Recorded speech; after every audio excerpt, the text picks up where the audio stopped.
Hey everybody, the sun is setting and the lighting is probably going to change throughout this video, so I thought what better time to turn on the camera and record a video than right now. But I also wanted to record a video because I saw a tweet today that brought up a topic that I've always thought was kind of silly, but that I also thought was kind of fascinating that I've never really addressed. It's a quote tweet in response to someone saying, "Last year was so fantastic for cinema, we took it for granted, and it's got the zone of interest anatomy of all the holdovers' past lives." It's actually leaving out even more than that. There was also Yorgos Lanthimos' Poor Things, Oppenheimer, Barbie. Have you heard of them? Last year was undeniably goated. And I didn't really realize that when it was happening. I mean, I kind of sensed something in the air over the summer with Barbie and Oppenheimer, but to be honest, when I went to TIFF that year and Holdovers was kind of the biggest thing I saw there, I was like, damn, kind of a slow year. But then once the Oscars rolled around, once the nominations were kind of like established, I was like, man, this is a really good one. But that's not the tweet I wanted to talk about. Someone quote tweeted it saying, "I need a moment to process how we went from this to whatever this year is." Now, we don't know what the Best Picture nominees are this year quite yet. Some of them are basically confirmed based on like just some insider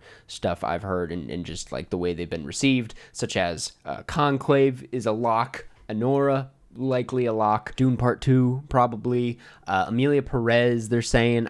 For some reason I'm not sold on that, but I haven't seen the movie, so I can't really speak on that. A Complete Unknown is probably in there. We don't have like the final list of what is going to be here, but we do know what else is coming out for the rest of the year. You know, we know what has a good chance of being there, and I guess this person is just trying to say like vibes are off. And I just wanted to chime in on this because I don't think this tweet is a total misfire, but I have to admit it is a little bit silly because for reasons that I've already kind of explained, it's like we don't know what the nominations are yet, and we don't know how they will be treated once they kind of come out. At the moment, a lot of the films that are probably going to be nominated for Best Picture are just kind of like film festival movies. They've been screening at film festivals, or they have like limited screenings. I mean, Dune aside, I guess Anora aside, they haven't really like hit with the rest of the world quite yet. I do this all the time, but I usually judge how well received a film is based on like what my family is saying about it, because they're the ones that aren't tapped into the film world. They're the ones that like are taking this in,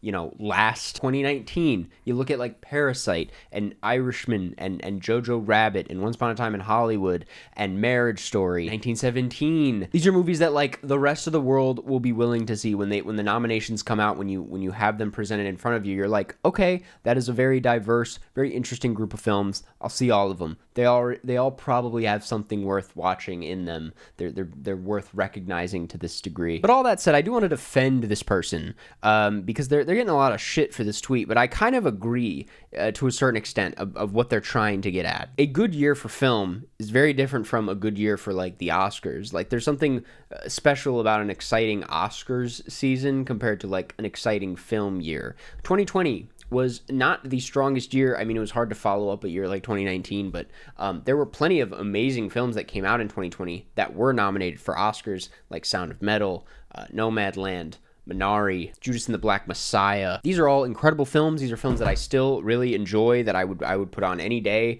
But for some reason, they just like didn't have that juice that makes them fun to root for at the Oscars. I think this is incredibly silly. Obviously, it's like that does not mean they're bad movies. No one's saying they're bad movies. I don't think anyone is saying that this year's movies are bad. It's getting so much darker so fast, by the way. But like sometimes the Oscar nominated films just don't have the juice. It's weird because it doesn't even really have to do with like the competition or like the campaigning for stuff, because in my opinion, the last 2 years have been really good, really fun Oscar seasons. But at the same time, you could argue both of them were like incredibly predictable. I mean, that's maybe just because I tune into like awards stuff, but like Oppenheimer was going to win like 3 months before it was even nominated. Everything Everywhere All at Once was like, destined to win for a while. That Everything Everywhere year was just like so much fun. You had Tar, you had Banshees, you had Avatar, you had The Fablemans, and then we've already talked about last year. It was just so diverse, and each film had such like a passionate fan base behind it. It was just exciting and fun to like see all those films bunched together to compete against each other. But this is why I find it a little silly to make a claim like this early. I agree that there are years where it's kind of off, even if the films are great.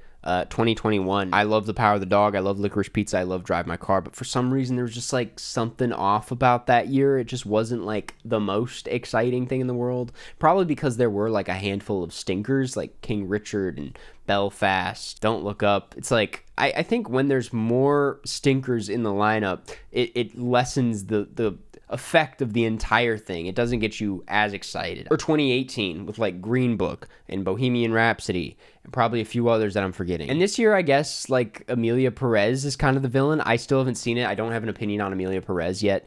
I'm going in with an open mind, though. Or like September 5th, I guess they're trying to make us believe that that's going to be something. I also haven't seen that, but there's people that are like already shitting on that for some reason. I don't really know what's going on, which is why maybe I'm not the guy to talk about this, to be honest. But I wanted to talk about it a little bit just because I think this is an interesting idea that like, you know, there can be a really good year for films, but for some reason the Oscars race, which doesn't even matter at the end of the day, it's just like kind of a silly thing we do. Sometimes that just doesn't hit. And that's okay. That's completely fine. It does not take away from the greatness of the films in front of us. And all of this aside, even though the nominations haven't been announced yet, even though we don't really know what's going to be at the Oscars, we don't know how people are going to respond to it, I still think that the films that have come out this year have been too special for us to call it a bad year in any way. I am not saying these films are going to get nominated. I'm just listing them off. Challengers, Dune Part 2, Nickel Boys, The Brutalist, A Real Pain, The Beast, Anora, The Substance, Furiosa, I Saw the TV Glow, friggin' Trap, Hundreds of Beavers, The Wild Robot, Long Legs, Monkey Man, Megalopolis. It's been a pretty notable year for film, kind of a turning point, I would say, in the industry. We're getting a lot of movies that feel a lot smaller. A lot of this has to do with the writer's strike. I should acknowledge that, but also, I just think audiences are craving something more, and studios are struggling to figure out what exactly a sellable thing is. And this year is kind of caught in this transitionary period where a lot of the best stuff that you're seeing is just completely fresh and new and doesn't give a fuck. It's not trying to be sellable in any certain way. Like Challengers is such a hit in a way I don't think anyone was really like expecting, but this is something that people want to see. People want to see gay tennis players. Anyway, that's enough yapping about that. It's getting dark and I'm looking weird, so